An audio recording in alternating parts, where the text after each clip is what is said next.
Wang Ling, un lycéen de la ville fictive de Waxu, possède des pouvoirs magiques extraordinaires qu'il s'efforce de dissimuler pour paraître tout à fait normal parmi ses camarades. Même enfant, sa puissance était si immense qu'il a affronté et vaincu sans la moindre hésitation une grenouille géante monstrueuse. Un vrai prodige quoi. Pourtant, cet exploit remarquable reste largement méconnu, et le mérite est attribué par erreur à quelqu'un d'autre. Quelle injustice.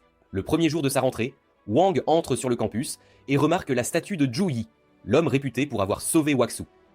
Alors qu'il s'apprête à rentrer, deux élèves plus âgés, remarquant son niveau de force plutôt bas, un chiffre qui représente la prouesse dans le domaine des capacités spirituelles, décident de le racketter et de lui demander de l'argent. Des vrais gentlemen quoi. Leur intimidation est cependant brusquement interrompue par un rayon de feu doré. Une fille descend du ciel, déclarant qu'il est injuste d'intimider un petit nouveau avec un niveau de force aussi bas. Et cette fille n'est autre que Sunrong, la fille du légendaire groupe Ridodo de la Fleur Fruit, une entrée en scène des plus remarquables. Tout le monde l'admire, tandis que les aînés, intimidés par sa réputation, battent rapidement en retraite, prétextant que les garçons ne devraient pas se battre avec les filles. Quelle excuse! Elle s'approche de Wang et lui assure qu'elle le protégera quoi qu'il arrive. Puis, il se serre la main. Mais à la surprise générale, il lui tend les 10 $ que les brutes lui avaient exigés, laissant tout le monde perplexe, y compris une fille qui se demandait si son tarif horaire n'était pas un peu plus élevé que ça. Plus tard, Xu apparaît sous forme d'hologramme et demande aux élèves de se rassembler pour un test de force spirituelle, histoire de déterminer leur placement en classe. Ceux qui obtiendraient le premier élève, Xuan, se retrouve dans une pièce sombre, de l'eau recouvrant le sol, tandis que les autres rejoindraient, apparaît, la classe et l'eau se met à briller d'une étrange lueur. Les élèves observent la scène se dérouler sur un grand écran depuis l'extérieur. Sun Girl reconnaît la grenouille, celle-là même qui avait attaqué la ville il y a des années et avait été vaincue par Maître Zuo. Mais après avoir appris que les filles l'annonceur révèle que la vraie grenouille géante est scellée sous le campus, et celle qu'ils apparemment n'est qu'une simple incarnation de sa force spirituelle. Les élèves sont chargés d'invoquer leur propre force spirituelle et de frapper la tête de la grenouille. Mais hélas, beaucoup échouent même à toucher la barrière. Pas si simple, hein?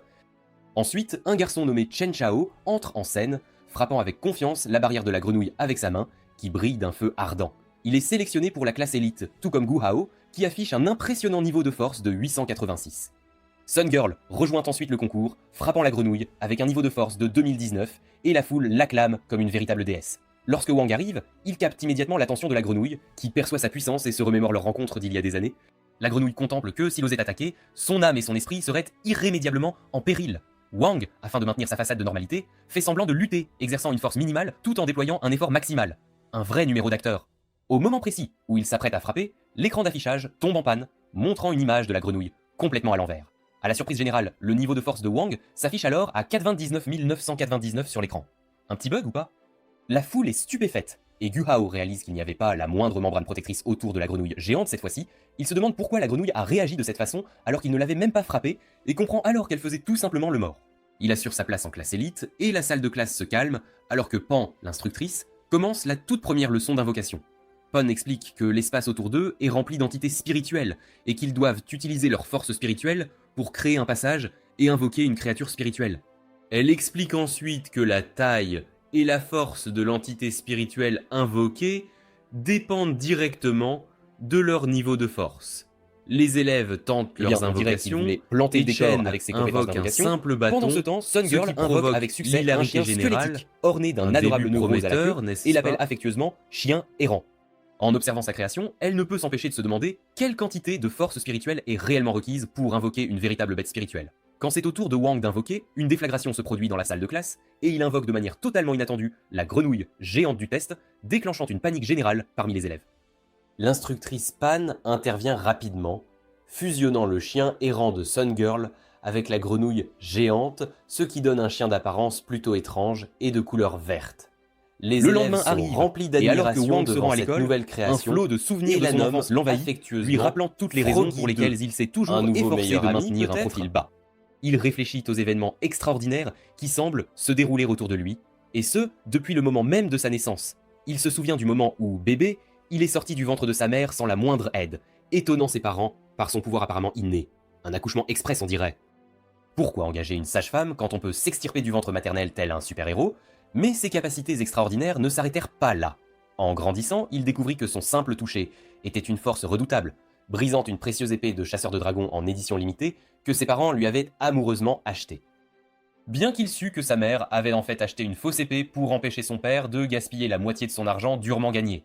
Les incidents extraordinaires continuèrent de se produire en grandissant, et lors d'un anniversaire inoubliable, il mit par inadvertance toute la maison en feu en essayant de souffler les bougies de son gâteau. Un vrai pyromane en herbe.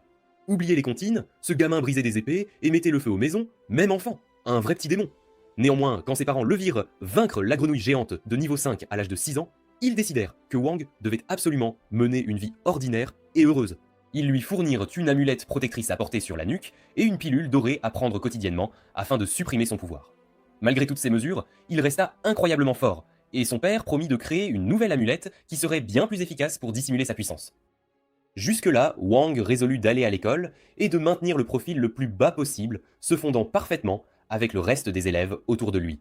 En arrivant à l'école, il se retrouve au milieu d'une élection animée pour le poste de chef de classe, avec Chen et Sun Girl engagés dans une compétition féroce pour le titre tant convoité.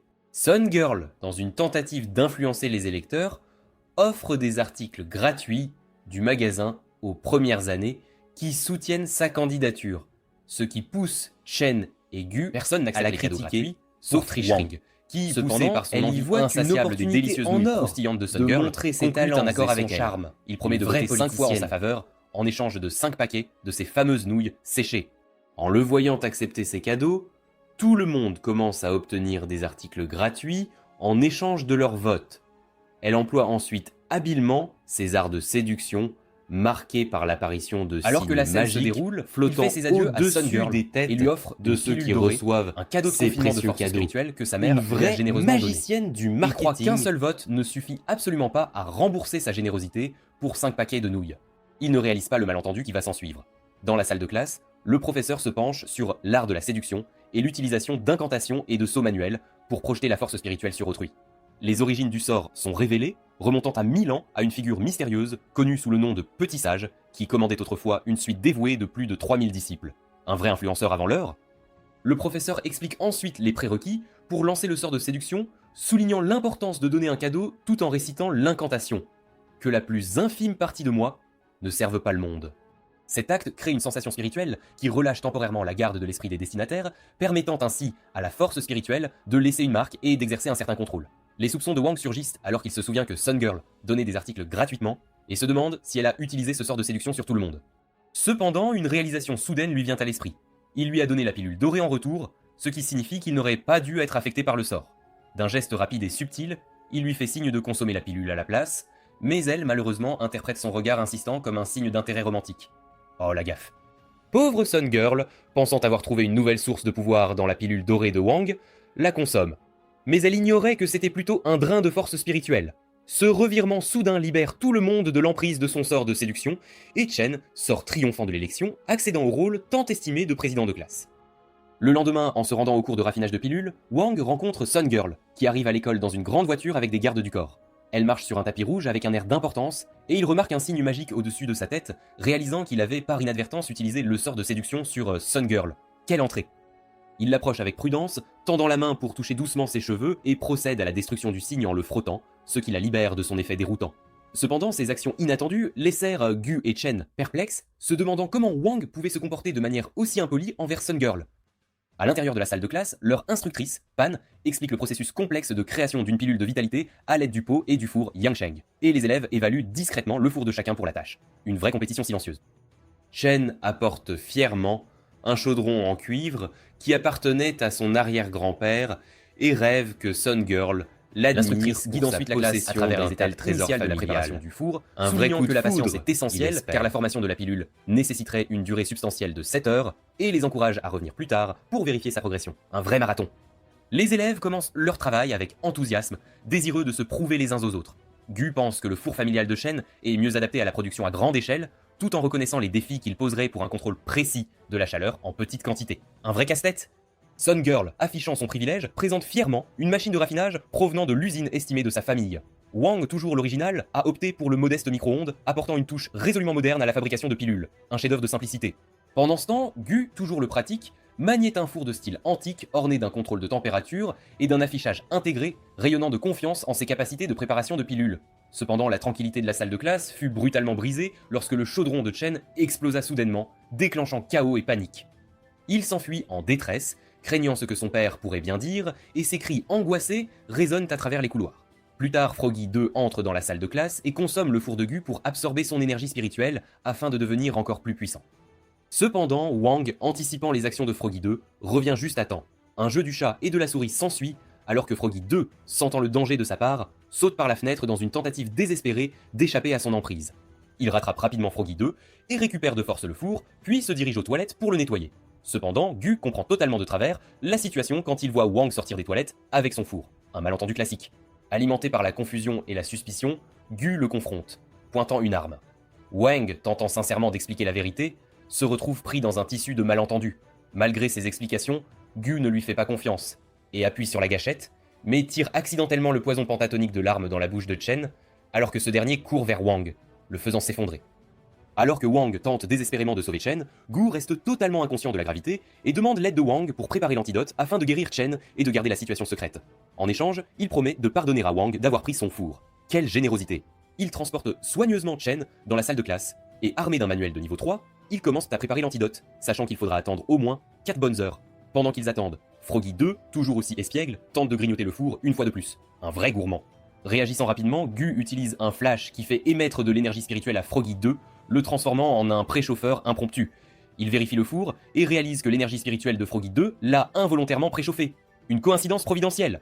Voyant cela comme un véritable coup de chance, il décide d'utiliser l'énergie spirituelle de Froggy 2 à leur avantage, la dirigeant sur le four pour accélérer le processus. Au moment précis où ils finissent, ils entendent le bruit de la classe qui revient, signalant leur découverte imminente. Wang passe à l'action, tentant hâtivement de dissimuler la scène, tandis que Gu essaie frénétiquement de retenir les élèves qui arrivent. Malgré tous les efforts de Gu, l'instructrice Pan et le reste des élèves entrent dans la classe. À la surprise de Gu, tout semble parfaitement normal, et il réalise que Wang a réussi à dissimuler la scène avec une rapidité incroyable. L'instructrice Pan vient vérifier le four de Gu et en retire une pilule dorée, lui donnant un score remarquable de 85. Cependant, lorsque l'instructrice vient vérifier la pilule de Wang dans le micro-ondes, elle la trouve cassée et carbonisée, ressemblant étrangement à un explosif. Pan le réprimande pour son mauvais travail, ce qui amène Gu à soupçonner que Wang a donné sa propre pilule à Gu et a pris la pilule de Chen pour lui-même. Intérieurement, il fit le vœu solennel de devenir le meilleur ami de Wang, ignorant que sa propre pilule était restée en sécurité dans le four tout au long de leurs épreuves, tandis que le micro-ondes de Wang avait évidemment lamentablement échoué dans sa tâche de création de pilules. Après le cours, ils sortent Chen de son chaudron, et il s'avère que, pressé de cacher Chen, Wang l'a jeté dans son propre chaudron cassé. Plus tard, Chen se réveille par terre et demande, un peu groggy, où est passé son chaudron. Gu répond qu'ils ont réussi à le réparer. Il serre ensuite Wang dans ses bras, s'excuse d'avoir mal pensé de lui, et fond en larmes. Dans une salle de classe, Sun Girl approche Wang, lui demandant un rendez-vous, et le laissant complètement sans voix. Juste à ce moment-là, il remarque 2 assassins, portant des masques de lapin, sur un toit voisin, visant Sun Girl avec un fusil de sniper. Agissant avec une rapidité Inconsciente du danger qu'elle courait, elle continue de supplier Wang de sortir avec elle, pour rediriger la balle, Wang plutôt que lui, sauvant ainsi Chen la devient vie de Sun contrarié Girl, et commence à pleurer, et Gu le réconforte. Juste à ce moment-là, l'administrateur entre dans la salle de classe et demande Wang, qui salue l'instructeur et part avec lui. Sun Girl croit à tort que Wang lui a dit oui, et des rumeurs d'une histoire d'amour entre eux commencent à circuler sur la page officielle de la faction 60. L'instructeur présente Wang au maître immortel honoraire conjoint de l'école, Maître Jouyi, et les laisse discuter. Un vrai feuilleton. Immédiatement, Zhou le reconnaît comme le garçon qui a vaincu la grenouille géante et s'adresse à lui avec respect en tant que maître, demandant à Wang de le prendre comme disciple. Cependant, Wang utilise son pouvoir d'effacement de mémoire sur Maître Jouyi, une technique qui fait perdre aux cibles la mémoire d'événements désignés et peut potentiellement les faire tomber dans un état végétatif. Pour assurer la sécurité de Jouyi, il réduit de moitié la puissance de la technique, puis quitte la pièce. Il se rend ensuite dans un endroit calme pour manger tranquillement ses nouilles croustillantes séchées. Wang est rejoint par Froggy 2, qui l'informe de la présence des assassins. Le lendemain, Wang fait des cauchemars à propos de Sun Girl pendant qu'il dort et se réveille brusquement dans sa chambre. Il la remarque, elle et ses gardes de sécurité, l'attendant sur la route à travers la fenêtre ouverte. Surpris, il ferme rapidement le rideau et descend prendre son petit déjeuner. Quelle surprise! À son horreur, ses parents sont ravis à l'idée qu'il sorte avec Sun Girl, et ils l'exhortent à manger rapidement et à ne pas la faire attendre trop longtemps. Ses parents se disputent même à propos de sa nouvelle vie amoureuse, tandis qu'il essaie délibérément de retarder l'inévitable en vérifiant ses réseaux sociaux. Ses parents lui montrent fièrement les pilules nutritionnelles haut de gamme que Sun Girl leur a données, affirmant qu'elles peuvent améliorer la beauté d'une personne. Le père de Wang s'enthousiasme pour la nouvelle relation de son fils et commence à lui offrir des tonnes de conseils. Un vrai coach de vie. Il est ensuite forcé de quitter sa maison par ses parents pour qu'il aille à un rendez-vous avec elle. À contre-cœur, il monte dans la voiture de Sun Girl et souhaite secrètement que les assassins mentionnés plus tôt par Froggy 2 fassent leur apparition maintenant. N'importe quoi pour échapper à ça. Elle l'informe qu'il se dirige vers un parc d'attractions appelé Paradis Céleste, qui s'avère être le projet immobilier de sa famille, combinant commerce et loisirs, et mentionne que son grand-père l'a construit exclusivement pour elle. Un cadeau modeste, quoi. Essayant de taquiner Wang, elle lui dit en plaisantant qu'elle n'avait jamais vu l'endroit auparavant, car elle avait prévu d'y amener l'amour de sa vie pour la toute première fois, avant d'éclater de rire, admettant que ce n'était qu'une blague.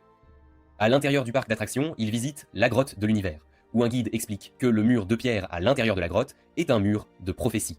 On dit que s'ils mettent leurs mains dans la bouche de la fée, le mur prophétisera l'avenir de leur relation avec un écho. Fascinant, n'est-ce pas? Sun Girl, croyant à la légende, le convainc d'essayer.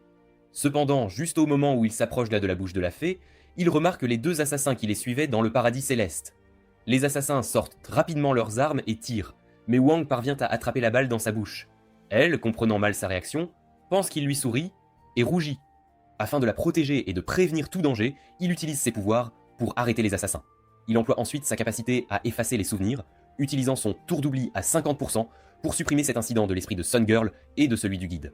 Wang et Sun Girl continuent leur rendez-vous, profitant de diverses attractions et jeux, Wang assurant leur sécurité en déjouant toute nouvelle tentative des assassins. Il utilise également son tour d'oubli chaque fois que nécessaire pour effacer ces incidents de leur mémoire. Un vrai pro de la discrétion. Plus tard, au coucher du soleil, elle lui demande s'ils peuvent monter ensemble dans la grande roue et regarder les feux d'artifice.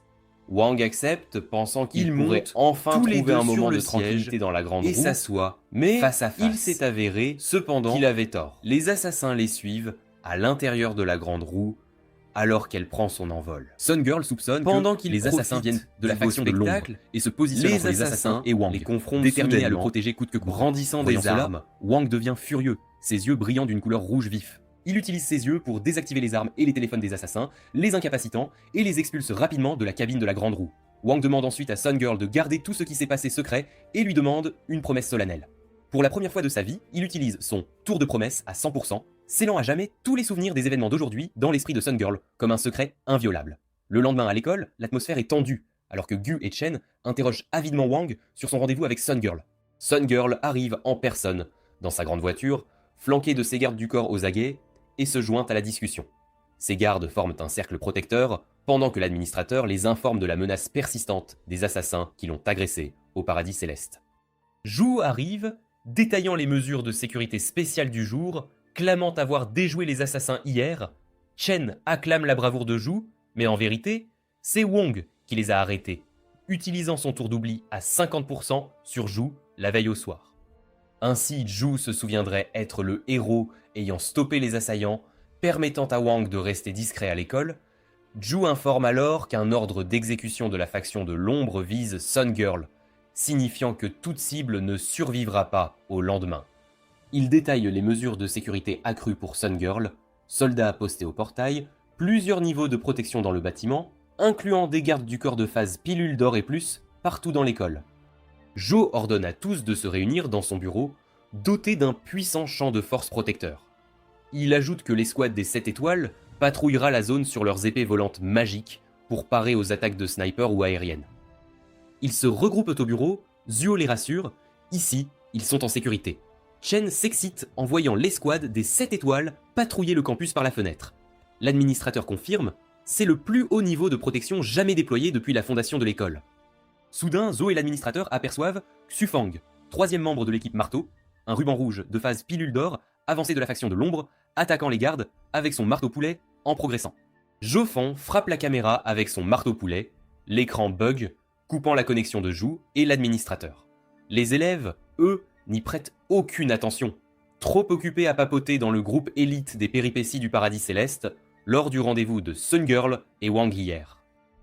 Zhu, au téléphone, demande moins de croiseurs armés au portail, mais plus de gardes au hall central. Un autre assassin, Xueying, 2e membre de l'équipe Marteau, ruban rouge de phase pilule d'or avancée de la faction de l'ombre, expert en toxines, neutralise les gardes d'élite avec un gaz. L'administrateur, cependant, affronte Xuyang et l'engage dans un combat. Les élèves, y compris Zhuo, suivent la bataille sur un écran depuis le bureau. Pendant ce temps, Wang, pris d'une envie de nouilles croustillantes, commande sur son mobile et attend patiemment sa livraison. Le combat entre Xuying et l'administrateur fait rage, ce dernier esquivant habilement les pièges. Alors que Xuying tente de s'échapper et de foncer vers le bureau, Wang le surprend en ouvrant simplement la porte et en l'assommant. Il s'excuse aussitôt et va chercher sa livraison. Ju rassure Sun Girl. Wang va bien. Les assassins la visent, elle, spécifiquement. En chemin, il croise Su Jian, chef de l'équipe Marteau, roi ruban rouge de phase pilule d'or avancée, maître de l'invisibilité et manieur d'un marteau d'une force colossale. Tu Jian, invisible, s'apprête à engager le combat et à briser le puissant champ spirituel protecteur, une fois son marteau chargé. Cependant, il est stupéfait quand Wang passe près de lui et reconnaît sa présence. La livraison arrive, l'escouade des 7 étoiles l'inspecte pour tout objet suspect avant de la donner à Wang. Tu Jian suppose que Wang parlait de la livraison et qu'il ne l'avait pas vraiment vue. Wang, comprenant le quiproquo, s'excuse auprès de Xu Jun d'avoir assommé son ami par mégarde. Tu Jian est sidéré que Wang puisse le voir et entre dans une rage folle. Il abat son marteau chargé sur Wang, mais ça lui fait l'effet d'un œuf sur un roc. Li Yunwan, totalement indemne. Pendant ce temps, Wang continue de déguster ses nouilles croustillantes, l'air de rien. Xu Jian est terrifié, se demandant comment Wang possède tant d'énergie spirituelle alors qu'il n'est qu'en phase primaire. Wang traîne Tanju Jian dehors, effondré. Ju apparaît, le félicite, l'appelant maître. Wang réutilise son tour d'oubli à 50% sur Ju, lui faisant croire qu'il a vaincu Xu. Il lui remet Su Jian, puis prétend être blessé par l'attaque des assassins. Les assassins sont arrêtés par la police. Tous se regroupent autour de Shuo, le félicitant pour sa bravoure. Il remarque Wang dans ses bras, l'air blessé. Wang simule la maladie après les attaques à l'école, prend 10 jours d'arrêt et reste chez lui. Sa mère lui crie dessus, le sommant d'arrêter de simuler et d'informer l'école dès demain qu'il est rétabli, insistant pour qu'il y retourne après-demain. Il repense à ce jour, se souvenant de l'inquiétude de Sun Girl qui ignorait tout de la vérité. En héros discret, il juge nécessaire d'attribuer le mérite à Ju pour avoir éliminé les assassins. Il repose dans sa cabine de guérison privée que Sun Girl a fait construire par les meilleurs experts, lui offrant une expérience de soins immersive. Dans la cabine, il médite sur son destin tragique. Celle-ci le douche automatiquement de précieux remèdes chaque heure, censés relier ses méridiens et booster sa vitalité. Sa mère apporte le petit déjeuner, lui demandant de sortir pour manger. Juste à ce moment, Monsieur Wang crie d'en bas que ses amis sont là. Le pauvre Wang, terrifié, se précipite dans la cabine, simulant la maladie, tandis que sa mère accueille ses amis. Voyant ses amis avec fleurs et cadeaux, la mère de Wang leur dit gentiment que ce n'était pas la peine, puis descend préparer des collations. Go taquine Wang, toujours malade, et présente son oiseau, Birdie 2, qui se perche sur la cabine de Wang et répète sans cesse « chameau, chameau, chameau ». Tout le monde rit, sauf Wang qui maudit l'oiseau en silence, se demandant pourquoi son ami voudrait un animal si laid. Chen, blagueur, remarque alors une ressemblance entre Wang et Birdie 2, ce qui lui fait faire une drôle de tête. Sun Girl se souvient soudain qu'ils ont laissé Froggy 2 à la porte, mais Froggy 2 rejoint la mère de Wang quand elle revient avec les collations. Froggy 2 se dirige vers Wang et lui lèche le visage. Sa mère les remercie de s'être occupés de lui à l'école. Sun Girl y voit une occasion de tisser des liens avec sa future belle-mère. Elle utilise les élixirs ultimes de Madame Wang, produits familiaux pour la guérison de Wang, et des pilules nutritives qu'elle avait déjà données à Madame Wang auparavant. Elle présente aussi une injection de tonique au sang de poulet pour la guérison complète de Wang. La mère de Wang s'en va, emportant les cadeaux, et le prévient de bien traiter ses amis, surtout Sun Girl. Sun Girl repousse Frotty 2 et s'assied près de lui. Elle lui demande s'il va mieux, exprimant son inquiétude. Puis elle sort l'injection de tonique au sang de poulet, expliquant qu'avec le pouvoir spirituel, elle ferait des miracles pour la guérison de Lin. L'infusion de pouvoir spirituel, c'est transférer de l'énergie d'un cultivateur à l'autre pour guérir. En entendant ça, Wang panique. Juste là, Chen l'informe que l'administrateur a distribué des bracelets de test à tous les élèves et qu'il a reçu celui de Wang pour le lui remettre. Elle s'emporte, arguant que le test spirituel demande beaucoup d'énergie et qu'il n'a pas à le passer s'il ne se sent pas bien. Wang, mal à l'aise, ne veut pas d'injection et encore moins combiner leur pouvoir spirituel. Pour l'éviter, elle et son tonique au sang de poulet, il fonce vers Chen, s'empare du bracelet, annonçant qu'il est rétabli et peut tester ses pouvoirs spirituels. Il procède à leur test annuel de pouvoir spirituel en commençant par Chen. Il démontre qu'il faut concentrer toute sa force spirituelle en une sphère pour que le bracelet la mesure. Ensuite, on la laisse éclater, ce qui mesure le diamètre de la force spirituelle et donne les résultats. Ce test diffère de celui d'entrée. car il révèle la capacité du pouvoir spirituel à prendre n'importe quelle forme. La valeur de force de Ken est d'environ 6 cents. Gull remarque que ce n'est pas très différent du test d'entrée. Il explique que cela représente la force hors du corps, obtenue en concentrant et visualisant son pouvoir spirituel à l'extérieur. Cela exige un entraînement persistant, signe la capacité à manifester l'énergie sous toute forme, faisant de vous un vrai cultivateur. Wu apprend son tour, sa valeur de pouvoir spirituel n'atteint que 176, le couvrant de honte. Il tente de sauter par la fenêtre de Wang, mais Chen intervient vite, tirant Gu loin du rebord, l'exhortant à se calmer. Song Girl suggère alors de sauter le test pour éviter tout dégât. Mais Gu et Chen rappellent Gosok que malgré sa famille prestigieuse, elle n'a eu que 20 sur 19 au test d'entrée. Sa sphère ne devrait donc pas être si grande, ni causer de gros dommages.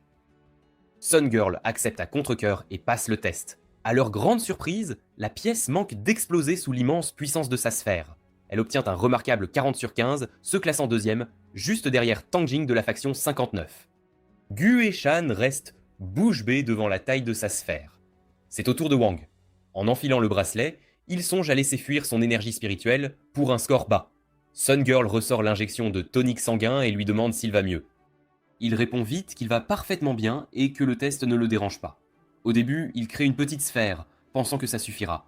Mais tout le monde dans la pièce lutte pour rester au sol, sa minuscule énergie spirituelle suffisant à les balayer. Qui aurait cru que le pouvoir secret de Wang était d'être un ouragan, à lui tout seul? Il redirige vite sa force spirituelle vers l'espace, créant une sphère gigantesque de la taille d'une planète. Tout le monde se demande où est passée sa sphère originale. Il obtient un score de nul, dépassant l'élève de la faction 59. Cela laisse tout le monde perplexe et choqué, se demandant si nul signifie 0. Sun Girl explique que c'est parce qu'il était encore malade, pas totalement remis. Wang suggère une erreur d'affichage. Chen et Gu en rient avant de rentrer. Plus tard, il appelle Gu pour pirater le système et modifier son score à 175. Gu accepte d'aider et commence à pirater, tout en dégustant ses nouilles croustillantes. Guo explique qu'il lui faut le mot de passe pour le système de la ligue scolaire et compte le trouver avec sa formation de capture de mots de passe. Étonnamment, le mot de passe n'est que 8 astérisques. Gu repère Tang Jing en deuxième place et le remplace par Birdie 2. Amusé. Mais alors qu'il bidouille le code, une alarme se déclenche. Il quitte vite avant de changer le score de Wang, le laissant déçu. Le lendemain, Wang déjeune avec son ami proche, absorbé dans une conversation décontractée. En arrière-plan, la télé diffuse la séance d'entraînement des élèves de la faction 59, captant leur attention.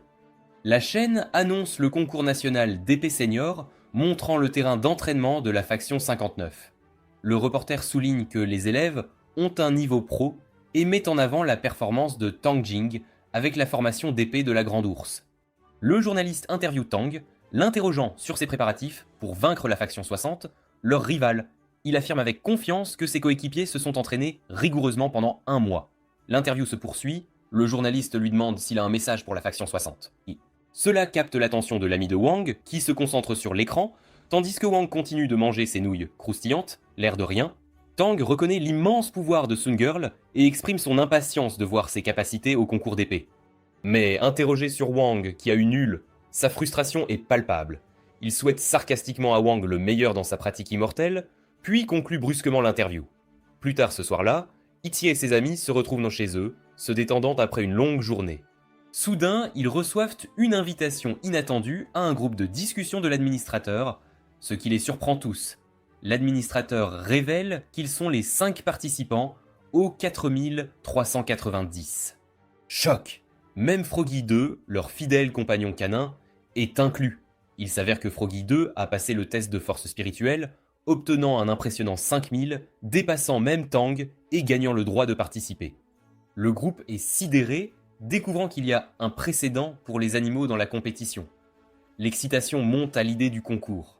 Chen partage la nouvelle avec son père, qui, débordant de fierté, lui offre une épée spirituelle spéciale, Lai Chao. Gu partage ensuite avec enthousiasme les détails de son épée chérie, qu'il possède depuis près de 8 ans. La lame a été forgée avec les dents de la formidable bête spirituelle de niveau 3, le tigre diable de la nuit. Sun Girl rejoint la conversation en appel vidéo et présente son épée spirituelle, Océan. L'administrateur est immédiatement choqué par sa couleur bleue et les informe que Sun Girl a produit un esprit d'épée. L'instructeur Pan, observant l'éclat radieux de l'épée, loue Sun Girl, reconnaissant que malgré les avantages de sa famille, elle a investi temps et effort pour forger une véritable connexion avec son épée. Sun Girl stupéfie tout le monde en révélant que sa famille a forgé 13 autres épées, comme Océan au cas où l'une se briserait, laissant le groupe bouche bée. L'administrateur explique ensuite le processus de création d'un esprit d'épée spirituelle et souligne l'importance de la patience. Au début, le corps d'un esprit d'épée est chaotique, mais avec des efforts, il se solidifie.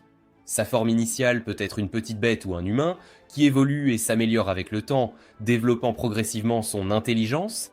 Certains esprits d'épée, possédés par des cultivateurs d'exception, peuvent même penser. L'administrateur les assure qu'ils en apprendront plus en classe supérieure et les encourage à cultiver un lien fort avec leurs épées spirituelles. La conversation avance, Froggy 2 devient le centre d'attention. Le groupe le taquine, se demandant comment un chien pourrait avoir une épée spirituelle. Mais, à leur stupéfaction, Froggy 2 les surprend tous en envoyant une vidéo de lui tirant l'épée du ciel de son corps avec sa langue. On dit que la plume est plus forte que l'épée, mais From 2 prouve que la langue peut très bien manier une épée spirituelle. Tous sont sidérés par cette démonstration inattendue de puissance de leur ami canin. Tous les regards sur Wang, la curiosité l'emporte sur ses amis, qui demandent s'il possède aussi une épée spirituelle. Tout ce que Wang veut, c'est manger ses nouilles croustillantes en paix, mais hélas, le destin en a décidé autrement. Après avoir subi les taquineries incessantes de ses amis, il confirme enfin qu'il a bien une épée spirituelle et clôt la conversation. Personne ne semble remarquer qu'il ne voulait pas participer. Il craint que s'il montre sa vraie puissance au concours, cela ne cause beaucoup de problèmes. Cependant, son ami et son instructeur prennent le concours très au sérieux, ne lui laissant d'autre choix que d'affirmer posséder une épée spirituelle. Il descend demander à ses parents où est son épée, mais surprend sa mère se disputant avec son père pour une crème anti-âge en promo. Il voit la télé allumée, les infos rapportent une explosion dans une usine chimique de force spirituelle. Les experts mettent en garde contre tout vêtement magique à haute densité de force spirituelle près des figures spirituelles. Plus tard, aux infos, les troupes blindées du conseil de cultivation encerclent le QG de la faction de l'ombre, une première. Un membre masqué d'un lapin défie quiconque veut tenter de passer par elle d'abord. Elle est cependant appréhendée par la troupe blindée. L'escouade magique arrive et capture vite le reste de la faction de l'ombre. Maître Jus arrive en voiture et la presse l'encercle aussitôt. Il s'adresse à la presse, déclarant avoir déjoué les plans des assassins 2 fois par le passé et que cette fois ne fera pas exception. Il ajoute qu'il a hâte de rencontrer le chef de la faction de l'ombre. Wang détourne son attention de la télé et demande à ses parents où est l'épée spirituelle. Il monte au grenier, la cherche et trouve enfin la boîte qui la contient, brillante en sa présence. De la boîte, un petit garçon aux cheveux blancs apparaît, s'exclamant « 10 ans déjà !» Surpris, Wang referme vite la boîte et ressent une vive douleur à son amulette. Le lendemain, Wang retrouve ses amis devant le portail de l'école. Chen et Guo se moquent de son épée en bois, la trouvant trop petite, juste bonne pour les enfants. Sun Girl, elle, la trouve mignonne. Seul Froggy 2 perçoit l'immense pouvoir de l'épée de Wang. L'administrateur, Zhu et l'instructeur Pan arrivent, informant le groupe que le concours se tiendra à la faction 59 pendant 5 jours, exigeant leur présence. Voyant Wang sans bagage, l'administrateur lui demande s'il savait qu'ils y logeraient. Wang le savait, mais n'a rien apporté, car il ne comptait pas participer. Il pensait qu'une fois arrivé, il simulerait un mal de ventre et rentrerait chez lui. Shen propose de partager ses vêtements, mais tout le monde est dégoûté. Tous montent dans le bus, sauf Zhu, qui a une urgence à régler. Zhu souhaite bonne chance à Wang, qui ferme sa fenêtre avec agacement. Dans le bus, l'esprit de l'épée de Wang tente d'émerger, mais il le réprime, lui rappelant leur accord de la veille. Il lui avait donné des nouilles croustillantes en échange de son silence. Qui aurait cru qu'un esprit puissant se nourrissait de snacks ? Le bus arrive au portail de la faction 59, où ils sont accueillis par les 3 autres élèves de Tang Xing et leur instructeur Xi. Pan et Si se lancent dans des regards noirs, révélant qu'ils étaient amis proches et colocataires, mais sont désormais rivaux. Ils s'insultent et se moquent d'un sans cesse. Si s'approche de Sun Girl, insinuant qu'elle aide à améliorer la situation financière de la faction 60. Pan rappelle à Si que Sun Girl s'est inscrite à son école, pas la sienne. Pan s'approche ensuite d'un garçon près de Tang et l'accuse de tricherie aux examens, de harcèlement envers ses camarades et même de maltraitance animale, ce qui lui a valu une sacrée amende de sécurité publique. Si se sent comme si elle avait été percutée par un bulldozer. Pendant ce temps, Wang est rongé par l'anxiété, cherchant désespérément une occasion de simuler un mal de ventre. Pour se venger de Pan, Si s'approche de Wang et lui applique sa fameuse technique de test spirituel. Un rayon de force spirituelle le traverse, et il se demande s'il pourrait en tirer parti pour échapper à la compétition. Elle se moque ensuite de Pan, lui reprochant d'avoir amené un élève avec une valeur de force spirituelle de 5 à une compétition aussi prestigieuse, et lui demande si elle est prête à accepter sa défaite. Wang saisit cette occasion et fait semblant de s'effondrer au sol, se tenant la poitrine. Tous les membres de la faction 60 se rassemblent autour de lui pour vérifier s'il va bien. Contre toute attente, son esprit d'épée émerge et lui annonce que son amulette est en train de se briser. En réalisant cela, il demande à l'esprit d'épée pourquoi il ne l'a pas prévenu plus tôt, ce à quoi il répond qu'il a bien essayé de l'informer dans le bus, mais que Wang n'arrêtait pas de le repousser à l'intérieur. L'amulette se brise alors, libérant une quantité inimaginable de force spirituelle dans le ciel. Tout le monde est terrifié et soupçonne Si d'avoir fait quelque chose pour lui nuire. Elle, cependant, nie toute implication et l'accuse de faire du cinéma. Cela met Sun en colère, et elle crie à Si de regarder Wang, et se demande comment elle peut appeler ça du cinéma alors qu'il est dans un état si critique. Yami explique qu'elle a simplement effectué une simple technique de test spirituel sur lui pour vérifier sa valeur de force, et a demandé aux autres élèves de la faction 59 s'ils avaient fait quoi que ce soit, et tous ont nié. Son Buro tient Wang avec inquiétude, et il continue de faire semblant d'être en détresse. Wang est délicatement placé sur une civière par l'équipe médicale, et Son Buro se précipite à ses côtés. Quand Tang l'arrête et lui parle du temps où ils allaient ensemble à l'école de bachotage de cultivation, elle n'est pas d'humeur à écouter ses balivernes, et lui demande de la laisser tranquille. Cependant, il est complètement inconscient de ses sentiments et se vante fièrement de sa position actuelle de président du conseil des élèves de la faction 59. Elle lui demande une fois de plus de la laisser tranquille, mais quand cela ne fonctionne pas, elle tente de lui asséner un coup de poing, mais est malheureusement arrêtée par une petite fille aux cheveux blancs. Tang la présente alors comme Yisha Bai, la secrétaire du conseil des élèves. Kim, préoccupé par le bien-être de certaines filles, se porte à leur secours, mais est arrêté par d'autres élèves de la faction 59. Pendant ce temps, le corps de Wang est englouti par une flambée d'énergie spirituelle, et l'instructrice Xi l'attache avec des bandages, comme une momie, pour l'éteindre. Témoin de cela, Tang fit une remarque qui laissait entendre que son élève en faisait trop, rendant une certaine fille soupçonneuse qu'il puisse être derrière le problème de Wang et tenter de lui nuire. Poussée par la colère, elle dégaina son épée océan, prête à l'affronter, mais fut arrêtée par l'administrateur. Dans la salle médicale, Wang utilise sa technique éclair pour échapper au médecin et commence à chercher un moyen de s'éclipser de la faction 59 afin d'obtenir une nouvelle amulette de son père pour contenir son pouvoir. Car s'il utilise davantage de force spirituelle, cela pourrait entraîner une calamité capable de détruire le monde. Alors il appelle son père et lui explique sa situation. Ce dernier, occupé à jongler entre son téléphone et du papier toilette, promet de tirer la chasse sur ses tâches actuelles et s'envole sur sa fidèle épée volante vers la faction 59. Pendant ce temps, tout le monde, à l'exception de Wang, se rassemble dans le gymnase pour recevoir les instructions de Mademoiselle Xi concernant la compétition du lendemain. Elle explique que les équipes s'affronteront en 5 contre 5 et qu'il y a 5 hôtels sur le terrain. Métal, bois, eau, feu et terre. Insérez votre épée dans un hôtel, accumule votre score, et la première équipe à atteindre 100% gagne.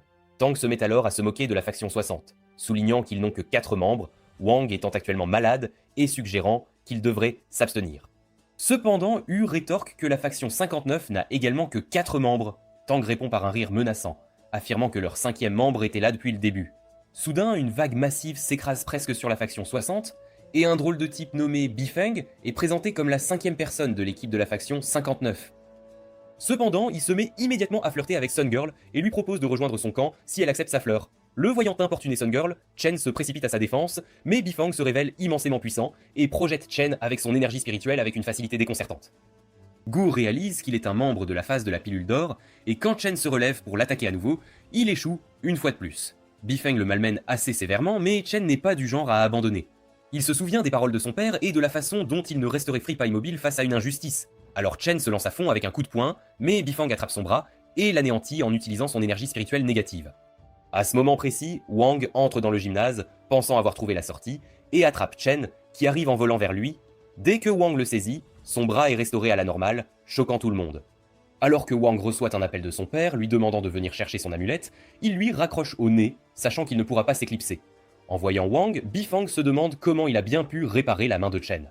En réalité, quand Wang est entré, il a utilisé sa grande technique de réparation sur Chen, endommageant davantage son amulette afin d'aider un ami. Réalisant qu'il pourrait être plus puissant qu'il n'y paraît, Bifeng lui lance soudain un coup de poing au visage pour tester sa puissance. Étonnamment, Wang encaisse calmement le coup et tombe au sol. Bifang est complètement choqué, réalisant qu'il ne semble posséder aucune force spirituelle. Wang, dénué de toute émotion, se relève simplement et s'éloigne comme si de rien n'était. Sun Girl se précipite vers lui, inquiète, et lui demande s'il va bien. Wang lui tend simplement la fleur de Bifeng et lui demande de la prendre. Bifeng reste perplexe, se demandant comment il a réussi à la lui prendre sans qu'il ne sente rien, étant donné son apparent manque de force spirituelle. Tout le monde reçoit alors l'ordre de se rendre dans ses salles de préparation respectives. Cependant, Wang s'excuse, prétextant vouloir aller chercher les nouilles croustillantes saveur patate douce en édition limitée. Alors qu'il marche, il tombe sur Bifang, en train de se faire tabasser par la chef de la faction de l'ombre. La Dame de l'ombre attache ensuite Wang et Bifeng avec sa corde de liaison immortelle, les rendant incapables de s'échapper, à moins qu'elle ne les détache et ne les remette à un vieil homme, son chauffeur. Elle se met ensuite à donner des coups au talon à Wang, inconsciente du fait que briser l'amulette fera éclater l'énergie négative scellée, entraînant sa perte et potentiellement la destruction du monde.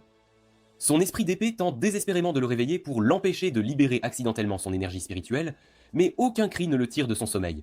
Finalement, quand l'esprit d'épée dit que les nouilles croustillantes seront à moitié prix aujourd'hui, Wang se réveille en sursaut, faisant pousser un soupir de soulagement à son esprit d'épée. La Dame de l'ombre se déguise alors en Bifang et rejoint les autres, qui étaient profondément absorbés par une discussion animée sur la compétition à venir. Soudain, elle ouvre la porte avec fracas et annonce que Wang a été kidnappé par une femme. Jouyi, qui les avait rejoints, anticipant que la Dame de l'ombre pourrait prévoir quelque chose de ce genre, confirme que la femme est Zhang Luing, la chef de la faction de l'ombre. Tang demande ensuite à Ishabai d'utiliser ses calculs, et elle révèle qu'il y a une certaine force spirituelle dans l'ancien campus. Sentant le danger imminent, les gardes d'une certaine fille se préparent à l'emmener pour assurer sa sécurité. Cependant, elle reste résolue et déclare que sa famille ne recule jamais devant un combat, puis part avec ses gardes du corps pour secourir Wang Ling, et le reste de la faction 60 la rejoint. Mademoiselle. Eux envoient également ses élèves, mais leur conseille de ne pas participer au combat, car leur objectif principal est d'évaluer les compétences de combat de leurs adversaires. Pendant ce temps, Wang Ling dort paisiblement, car il n'a plus à se soucier de trouver un moyen d'éviter la compétition.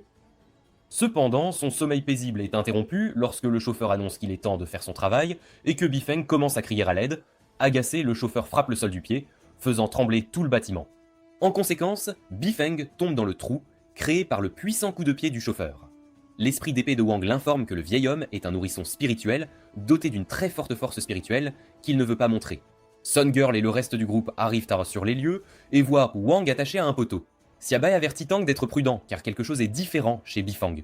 Le chauffeur lance une attaque en utilisant des graines de goji et le combat commence.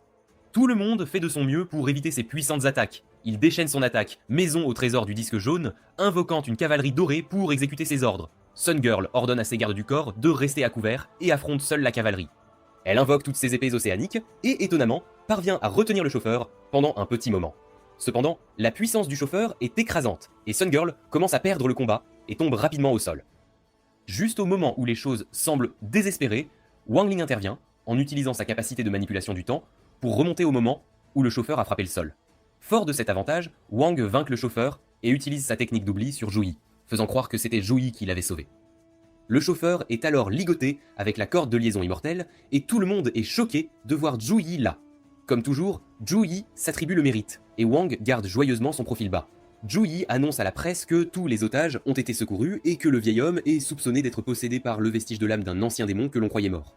L'escouade des 7 étoiles enquête sur le bâtiment, et l'un d'eux demande à Wang si le trou était le résultat de la bataille, mais il répond qu'il était déjà là. Dès que le membre de l'escouade des 7 étoiles part, son esprit d'épée émerge du trou et lui demande quoi faire du vrai Bifang, qui gît inconscient à l'intérieur.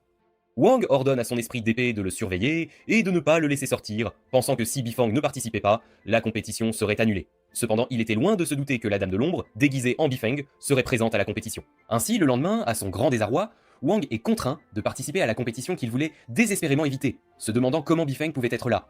Les élèves reçoivent l'instruction de ne pas voler au-dessus de 5 mètres, et la zone de combat est recouverte d'un champ de restauration spécial, afin que leur cultivation ne soit pas affectée, même si les participants se blessent pendant la compétition. On leur demande également de laisser leur téléphone, et on leur remet des écouteurs Bluetooth pour communiquer avec les membres de leur équipe. Tout le monde est en liesse et excité, sauf Wang. Il contemple son destin et pense qu'il doit participer à la compétition par obligation envers ses amis qui ont tenté de le sauver, même si ce n'était pas nécessaire. La compétition commence et la presse prend de nombreuses photos. Yishabai utilise ses compétences, à la demande de Tang, pour recueillir toutes les données spirituelles sur leurs rivaux.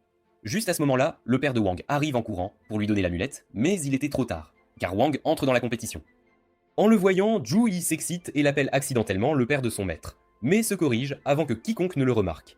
Il raconte à Ju Yi la situation difficile de son fils et la rupture de l'amulette, le laissant sous le choc. La faction 59 pirate le système et tout le monde, sauf Bifang, entre dans la compétition au même endroit.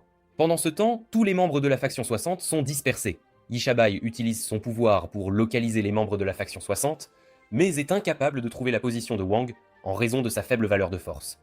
Chen est à l'hôtel ouest du métal, Sunrong à l'hôtel nord de l'eau, Frogitu à l'hôtel sud du feu, et Bifeng est également à l'hôtel du feu. Compte tenu de la position de tous les autres, Tang prédit que Wang a dû atterrir à l'hôtel est du bois. Dès que cela fut dit, un membre de la faction 59 aux cheveux orange court vers la position de Wang. Gu se retrouve au même endroit que la faction 59 et décide de les espionner derrière un rocher.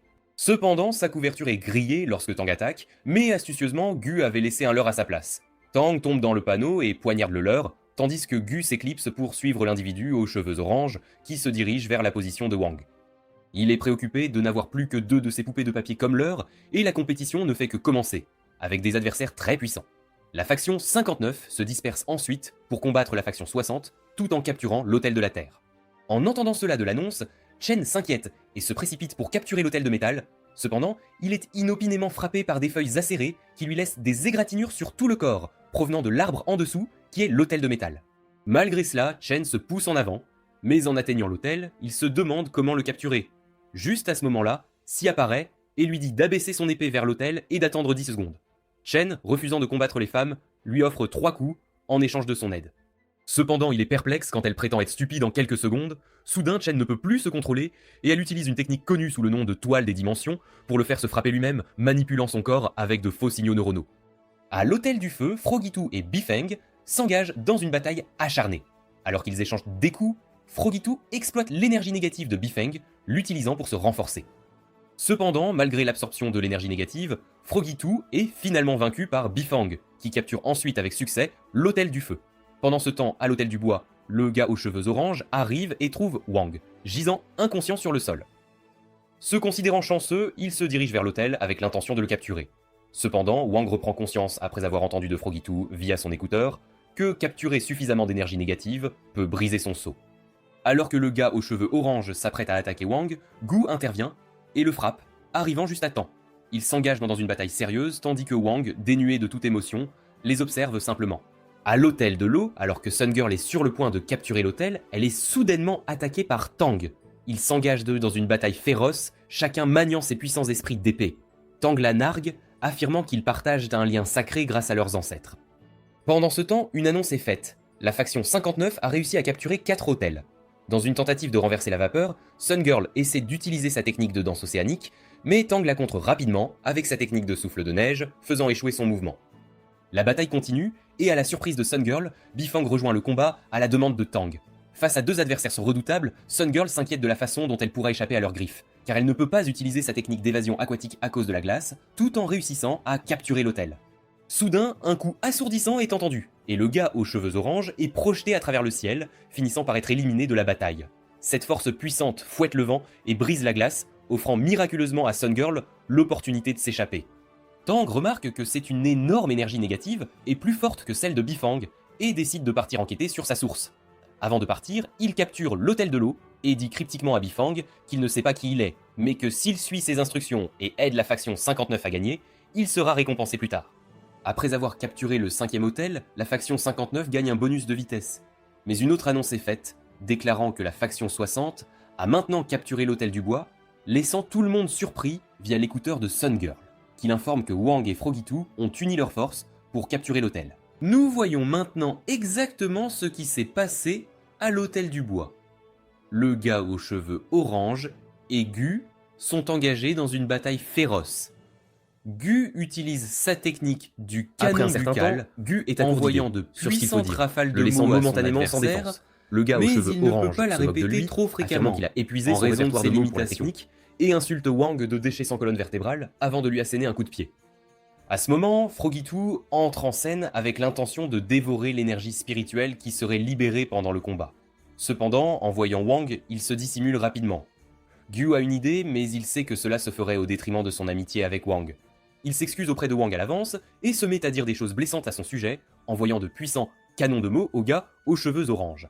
En entendant Gu parler si mal de lui, Wang ressent des émotions intenses, pour la première fois depuis longtemps. Il réalise que son amulette est sur le point de se briser, le rendant incapable d'utiliser son énergie spirituelle ou d'exprimer ses émotions.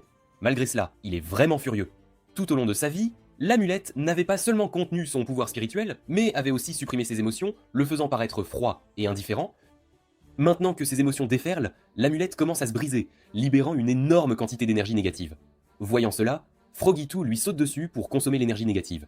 Wang élabore une stratégie. Il va maintenant utiliser ses pouvoirs spirituels, juste assez pour que Froggy2 consomme l'excès d'énergie négative. Froggy2 réalise qu'il a été piégé et le supplie d'être doux. Wang combine ses forces spirituelles avec Froggy2 pour contrecarrer l'énergie négative et ils fusionnent en une seule entité, Froggy2 étant maintenant attaché à sa tête. Gu est stupéfait et lui demande si c'est une ruse. Mais le gars aux cheveux orange se moque simplement de Wang et dit que même après tout ça, il n'est toujours qu'une ordure de niveau 5. Imperturbable, Wang s'approche de lui et touche nonchalamment son épée.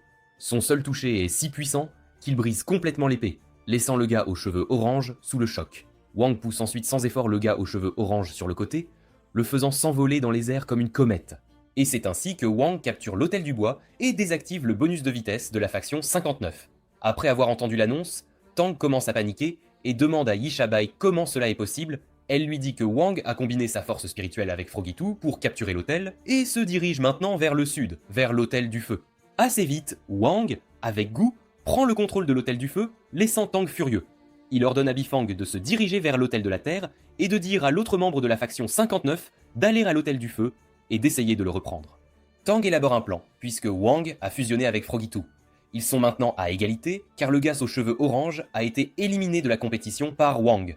Il privilégie d'éviter la confrontation directe avec Wang Ling et décide de surveiller les hôtels en faisant pivoter leur position. Cette stratégie garantira la défaite du reste de la faction 60, lui permettant d'utiliser la technique 1 contre 4 et finalement d'assurer la victoire. Wang se rend à l'hôtel du métal et réveille Chen Chao. À son réveil, Chen est surpris de voir l'apparence de Wang et cherche immédiatement Yishabai, affirmant qu'elle l'a trompé. Wang capture l'hôtel du métal, prenant le dessus sur la faction 59. Voyant Chen excité par cette victoire, Wang lui esquisse un sourire, ce qui surprend Chen, car il n'avait jamais montré la moindre émotion auparavant. Cependant, Tang les déjoue ensuite, et s'empare des hôtels restants, portant le score à 1 contre 4, la faction 59 reprenant l'avantage. Wang saisit alors la stratégie de Tang. Bien que très puissant, il ne peut pas s'emparer des hôtels un par un. Il tente d'augmenter sa vitesse, mais Grenouille 2 l'avertit qu'il atteint ses limites et demande à Wang de s'arrêter net. Sinon, le monde serait condamné, ni plus ni moins. Heureusement, Wang est interrompu par Sun Girl, qui via l'oreillette les informe qu'elle est avec Guo et révèle que Xiao Bei est en train de traquer leur position. Elle mentionne qu'ils ont un avantage distinctif, un atout de taille, Wang Ling, ce qui le fait rougir comme une pivoine. Grenouille, deux taquins commandent sa timidité soudaine, Sun Girl demande à Wang de capturer l'hôtel de la Terre, gardé par Bifang, le membre le plus costaud de la faction 59, et Chen doit absolument protéger l'hôtel de métal qu'ils ont déjà en leur possession. Elle explique son plan, utiliser son astuce aquatique pour empêcher Xiao Bei de la traquer, puis se diriger vers l'hôtel de feu avec Guo. Ce dernier distraira le membre de la faction 59, laissant Sun Girl libre de s'emparer de l'hôtel de feu. Xiao Bei informe Tang que Sun Girl se dirige vers l'hôtel de feu, mais Tang lui rétorque qu'elle devra d'abord passer Bifan pour y parvenir. Soudain, il réalise qu'elle peut utiliser son astuce aquatique pour approcher l'hôtel de feu sans être repérée par Bifun. Comme on s'y attendait, Sun Girl se rend à l'hôtel de feu avec Guo, utilisant l'eau pour dissimuler leurs mouvements. Une fois arrivé, Guo commence à taquiner le guide de la faction 59, le distrayant habilement pendant que Sun Girl se faufile à l'intérieur pour s'emparer de l'hôtel. Tang communique en toute hâte par l'oreillette, ordonnant au guide de la faction 59 de retourner immédiatement à l'hôtel et d'empêcher Sun Girl de le capturer. Le gars de la faction 59 se précipite vers l'hôtel pour arrêter Sun Girl, alors Gu utilise son fameux canon de mots pour l'attaquer. Cependant, au lieu de toucher le gars, le tir frappe accidentellement Sun Girl, car il trébuche sur une pierre et s'étale de tout son long. Cela la repousse loin de l'hôtel et donne à Tang juste assez de temps pour les rejoindre. Sun Girl se remémore les paroles de son père. Ne jamais perdre face à quiconque, surtout pas face à la famille de Tang, qui a humilié la leur pendant 14 longues années avec leur art du confinement. Tang hurle au gars de se dépêcher de récupérer l'épée, tandis que Gu s'excuse d'avoir raté son coup la première fois et le vise à nouveau. Il parvient à le toucher, mais ce n'est pas assez puissant pour l'arrêter. Alors, Sun Girl lance une de ses épées vers l'hôtel et commence à combattre le gars avec ses autres lames. Cependant, le compte à rebours ne démarre pas, car il faut que le participant insère l'épée lui-même. Réalisant cela, Sun Girl se dirige vers l'hôtel pour réinsérer l'épée, mais soudain, l'esprit d'épée de Tang intervient et brise sa lame en deux. Tang se moque alors d'elle pour avoir gâché son opportunité de remporter l'hôtel. Il lui dit que, bien qu'il ait prévu de gagner avec un écrasant 5-0, il est tout de même ravi de l'emporter 4-1, et il les nargue sur la situation des plus critiques dans laquelle se trouve la faction 60. Oh, tout devient limpide pour Sun Girl, et elle réalise qu'ils ne peuvent absolument pas se permettre de laisser Tang capturer l'hôtel de feu, sous peine de perdre la partie. Tang avait envoyé Xiao Bei pour surveiller Wang, et Bifang, lui, est chargé de vaincre Chen. Si Wang s'en va capturer un autre hôtel, Xiao Bei reprendra celui qu'il a délaissé, annulant ainsi tout leur progrès et assurant la victoire à la faction 59. Elle dit donc à Gu qu'ils doivent faire l'impossible pour les empêcher de s'emparer de cet hôtel, et Chen doit en faire autant pour empêcher Bifang de capturer l'hôtel de métal. Pendant ce temps, Wang arrive à l'hôtel de métal et commence à affronter Chen. Cependant, il se remémore les paroles de Sun Rule et esquive les attaques de Bifang au lieu de riposter, car tout ce qu'il a à faire est d'empêcher Bifang d'insérer son épée dans l'hôtel, coûte que coûte. Chen s'en sort plutôt bien en évitant les attaques de Bifang. Réalisant cela, Bifang le nargue, le traitant de lâche dans une tentative de le provoquer à attaquer. En entendant les mots de Bifang, Chen se remémore son enfance amère et comment son père le traitait de lâche et le frappait s'il ne se montrait pas à la hauteur de ses attentes.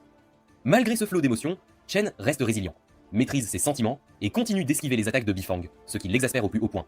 C'est alors qu'une feuille tombe de l'arbre surplombant l'hôtel et Bifang réalise enfin pourquoi on l'appelle l'hôtel de métal. L'arbre lui-même est fait de métal. Il rassemble alors toutes les feuilles métalliques tombantes grâce à son énergie spirituelle et les projette sur Chen, le blessant grièvement. Mais malgré cela, Chen tente d'arrêter Bifang, l'enrageant davantage et menant à l'anéantissement pur et simple des bras de Chen. Pendant ce temps, à l'hôtel de feu, Sun Girl réalise que Chen est en grand danger et demande à Gu de partir immédiatement pour l'aider. Gu hésite, lui disant qu'elle ne peut pas affronter Tang et l'autre gars toute seule, mais elle insiste fermement pour qu'il s'en aille. Gogu s'éloigne d'eux et se cache, chargeant secrètement son épée, la Dent Fantôme, pendant que Sun Girl affronte seule l'esprit d'épée de Tang. De retour à l'hôtel de métal, Chen est gravement blessé, mais continue d'essayer d'arrêter Bifang, qui lui assène plusieurs coups de pied avant de se diriger vers l'hôtel pour y insérer son épée. Chen tente de se relever, mais en vain, et les larmes lui montent aux yeux. Il avait promis de tenir l'hôtel et ne veut absolument pas décevoir ses amis. C'est alors que Xiao Bei contacte Tang et lui annonce que deux forces spirituelles jaillissent des hôtels de feu et de métal, ajoutant qu'il s'agit de la force spirituelle de Gu. Soudain, un phénix majestueux émerge de l'épée de Gu. Son esprit d'épée, la dent du diable. Il est extrêmement puissant, mais il exige le sacrifice d'autres esprits d'épée. Sun Girl et Gu avaient tout planifié à l'avance. Elle sacrifie son esprit d'épée qui unit ses forces à l'esprit phénix de Gu. Ensemble, ils déchaînent une gigantesque explosion de feu sur Tang et l'autre gars, les mettant hors de combat. Pendant ce temps, Chen, galvanisé par ses sacrifices, se réveille avec un bras revitalisé, infusé d'énergie spirituelle grâce à l'esprit d'épée de Gu. Il repousse Bifang avec une force incroyable, arrêtant le compte à rebours et reprenant l'hôtel de métal en jetant l'épée de Bifang et en insérant la sienne. Cela donne à la faction 60 une avance de 3-1. Pendant ce temps, Wang capture l'hôtel de bois, augmentant leur avance à 4-1. Soudain, Bifang, enragé par le succès éclatant de Sun Girl et de son équipe, se révèle être la mystérieuse Dame de l'Ombre. Nous voyons maintenant exactement ce qui s'est passé pendant la session de stratégie et ce qui a conduit la faction 60 à capturer 4 hôtels. Lors de la session de stratégie, Sun Girl suggère que même si Shiden-Gu s'empare de l'hôtel de feu et que Chen Chayo garde l'hôtel de métal, ils ne pourront toujours pas rattraper le retard sur la faction 59. Par conséquent, pour s'assurer la victoire, ils doivent absolument utiliser leur arme secrète, Wang Ling. Le plan, c'est ce que Wang Ling fasse semblant d'être à l'hôtel d'eau. Quand Gu chargera son épée et que son esprit d'épée émergera, Xiao Bei sera distraite en contactant Tang. À ce moment précis, Grenouille 2 et Wang déconnecteront leur lien spirituel, permettant à Wang d'atteindre l'hôtel de terre sans que Xiao Bei ne puisse le traquer, en raison de sa faible valeur de force. Xiao Bei continuera de croire que c'est Wang à l'hôtel d'eau, mais en réalité ce sera Grenouille 2. Ni plus, ni moins. Tout se déroule exactement selon le plan de Sun Girl. Gu invoque son esprit d'épée sous la forme d'un phénix, la dent du diable, avec l'aide des sacrifices de Chen et de Sun Girl, ce qui lui permet de vaincre Tang et l'autre gars, et de capturer l'hôtel de feu. En entendant l'annonce que l'hôtel de feu a été capturé par la faction 60, Qiabai se précipite vers l'hôtel de bois et demande à Wei Fang de se rendre immédiatement à l'hôtel de terre pour le défendre. C'est alors qu'une autre annonce retentit, déclarant que la faction 60 a également capturé l'hôtel de bois et mène désormais par 4-1. Xiaobai est sous le choc, se demandant qui a bien pu atteindre l'hôtel de bois si Wang est censé être à l'hôtel d'eau. Soudain, Grenouilliste décide de révéler son identité et surprend Xiaobai. Elle tente de contrôler Grenouille 2 avec son astuce de la toile dimensionnelle, mais cela n'a aucun effet sur lui. Grenouille 2 lui explique que sa ligne spirituelle est conçue pour les humains, et non pour des créatures comme lui, voyons. Il ajoute même que c'est sa propre toile dimensionnelle qui lui a permis de localiser son emplacement exact, et il se moque d'elle, lui disant qu'elle a été déjouée par sa propre astuce. Quelle ironie! Gu dit à Sun Girl d'aller prendre des nouvelles de Wang à l'hôtel de terre, pendant que lui se dirige vers l'hôtel de métal pour rejoindre Chen. Elle accepte et part retrouver Wang Ling. Bien qu'ils possèdent actuellement plus d'hôtels, ils sont toujours à la traîne dans la barre de progression, avec près de 11% de retard sur la faction 59. Pendant que tout cela se déroule dans l'arène, le père de Wang, qui se trouve dans la salle de contrôle avec le personnel des factions 59 et 60, se demande bien comment son fils se débrouille. Depuis qu'il est enfant, Wang s'est habitué à ignorer aussi bien le succès que l'échec. Pour lui, cela ne fait absolument aucune différence. Pendant très longtemps, il n'avait jamais eu à se soucier de grand-chose, car son amulette supprimait toutes ses émotions. Dès son plus jeune âge, ses parents lui avaient appris à contrôler l'étendue de ses émotions. Il y réussissait à merveille, jusqu'à sa première rencontre avec Sun Girl. Elle lui a offert sa protection après avoir vaincu son agresseur, et c'est à ce moment précis qu'il a ressenti une petite pointe d'émotion. Dès lors, il commence à éprouver des émotions. Petit à petit, comme lorsque Chen déclare qu'il est un ami pour la vie, ou pendant la soirée romantique avec Sun Girl quand les feux d'artifice éclatent, ou encore quand ses amis le soutiennent sans faille, tout cela le conduit à éprouver des émotions, comme une faible lumière qui s'est transformée en un soleil printanier chaleureux, et qui est maintenant sur le point d'embraser un véritable feu d'émotion en Wang. Alors qu'il se dirige vers l'hôtel de la Terre pour le capturer, il est submergé par une multitude d'émotions et se remémore à quel point ses amis étaient heureux de le revoir. Il tremble de tout son corps, sous l'effet de l'émotion, incapable de maintenir son épée stable à l'hôtel, et son amulette commence à se fissurer de nouveau. Mais ses émotions s'intensifient, et plus il tente de les retenir, plus elles redoublent de force, provoquant une déferlante d'énergie négative qui jaillit de lui. Cependant, Sun Girl le rejoint et lui prend la main. Ensemble, ils capturent l'hôtel de la Terre, assurant ainsi la victoire dans la compétition. Pendant ce temps, Guo se rend à l'hôtel de métal et découvre Chen Shao pendu à l'arbre métallique, à peine en vie. Guo le décroche de l'arbre et serre Chen dans ses bras, les larmes aux yeux. Les membres du personnel voient cela via l'affichage numérique et l'administrateur hurle sur Madame Xi, affirmant que cela ne faisait absolument pas partie de la compétition et que Chen est gravement blessé en réalité, ce n'est pas une simple simulation. Madame Xi explique qu'il y a des figures spirituelles gardiennes tout au long de la compétition. Mais Chen a été attaqué par quelqu'un bien au-delà de la phase 3. Seuls ceux possédant un tel pouvoir extrême peuvent briser la figure spirituelle du gardien et blesser une personne dans la réalité. Participer à l'hôtel de la Terre, Sun Girl complimente le visage rougissant de Wang Ling et l'encourage tendrement à être lui-même. Cependant, soudainement, la Dame de l'Ombre, celle-là même qui s'était déguisée en Bifang et avait blessé Chen, poignarde Sun Girl à mort. L'âme de Sun Girl quitte son corps et Wang Ling pousse un cri de fureur déchirant. Son amulette, qu'il a portée si longtemps, se brise enfin en 1000 morceaux et le monde entier commence à s'effondrer sous la quantité écrasante de son énergie spirituelle. Grenouille, 2 se précipite vers Wang pour empêcher son énergie spirituelle de fuir et éviter que le monde ne soit condamné. Mais Wang est toujours enragé et continue d'attaquer la Dame de l'Ombre, foudrage à cause de la mort de Sun Girl. Alors Grenouille, 2 fige le cours du temps, mais Wang s'en libère et continue d'attaquer la Dame de l'Ombre en plein vol, la forçant à se dégeler elle aussi. Il ressemble à un véritable monstre, les yeux rouges ardents, et poursuit son assaut incessant. Pendant ce temps, la Dame de l'Ombre le nargue, se moquant de son incapacité à protéger Sun Girl. Enragé encore davantage, Wang intensifie son attaque et est sur le point de lui porter le coup de grâce. Cependant, il s'arrête net, même si la Dame de l'Ombre le supplie de l'achever. Il se remémore ses souvenirs avec Sun Girl et tous les moments qu'ils ont passés ensemble. Il se dirige vers le corps de Sun Girl et la serre tendrement dans ses bras. Il tente d'utiliser son grand tour de réparation pour la restaurer, mais cela ne fonctionne pas. Grenouille 2 lui explique que la Dame de l'Ombre l'a frappé avec une telle haine que l'esprit de Sun Girl s'est déchiré en 1000 morceaux et que même Wang ne peut plus la sauver. Malgré cela, il remarque qu'elle est encore chaude et qu'elle respire. Grenouille 2 lui explique que c'est parce qu'il a arrêté le cours du temps que Sun Girl est toujours en vie, mais si ce tour est levé, elle disparaîtra définitivement.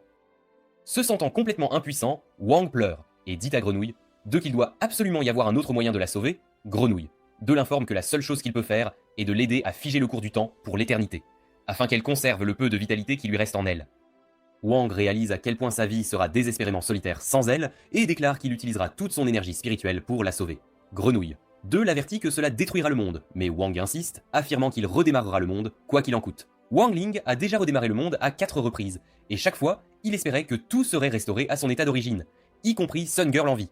Cependant, peu importe le nombre de fois qu'il réinitialise le monde, Sun Girl reste malheureusement décédée. Son esprit d'épée le rejoint et lui dit que les esprits vitaux de Sun Girl ont été brisés en 1000 morceaux, et que personne ne peut sauver une vie qui est déjà partie. Malgré cela, Wang s'apprête à redémarrer le monde une fois de plus, mais Grenouille 2 lui dit que c'est absolument inutile. Le résultat sera exactement le même, peu importe le nombre de fois qu'il le réinitialise, Wang pleure de désespoir, et regrette amèrement de ne pas avoir achevé la Dame de l'Ombre plus tôt, car alors Sun Girl serait encore en vie à ses côtés. Grenouille 2 explique que maintenant qu'il a arrêté le cours du temps, ils peuvent prendre tout leur temps pour trouver une solution. Wang lui demande comment il fait pour contrôler le temps, ce à quoi Grenouille 2 explique que sa capacité spéciale est de convertir les forces spirituelles en un rayon accélérateur. Cela permet à la force spirituelle circulant dans leur corps d'être accélérée jusqu'à la vitesse de la lumière, maintenant ainsi le monde relativement immobile. Wang a alors une idée lumineuse et demande à Grenouille de s'il serait capable de remonter le temps s'il se déplaçait plus vite que la lumière. Grenouille 2 acquiesce, mais il l'avertit que cela exigerait une quantité phénoménale de force spirituelle. Wang lui assure qu'il en est capable, et Grenouille Wound le met en garde, lui rappelant que cela va à l'encontre des lois de la nature. Et ensemble, ils remontent le temps. Wang se retrouve propulsé à son premier jour de lycée, et ne veut qu'une seule chose, au moment où les élèves plus âgés commencent à le harceler. Girl. Mais cette fois, il est protégé des brutes par Shenango, et non par Sun Girl, et il leur tend les 10 $, se demandant bien pourquoi il vient de faire ça. Sun Girl n'est pas non plus dans la salle de classe, et Wang ne parvient pas à se souvenir d'elle. Mais chaque fois que Sun Girl aurait dû être présente, il ressent une émotion intense, même s'il ne comprend absolument pas pourquoi. Il se met à courir derrière une voiture, pensant reconnaître celle de quelqu'un qu'il connaissait, mais Sun Girl n'est pas là non plus, hélas. Au lieu de cela, il tombe sur Tang et Xiaobei.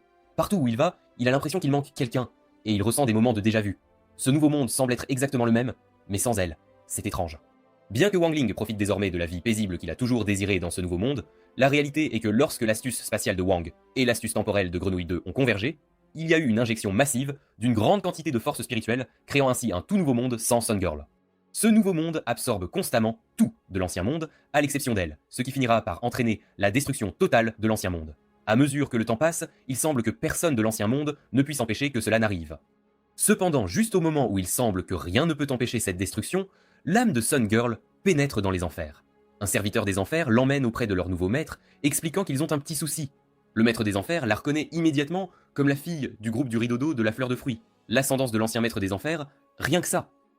En réalisant cela, le maître nouvellement couronné prend peur et décide de la renvoyer avant que Wang ne puisse détruire les 3 mondes, ni plus ni moins.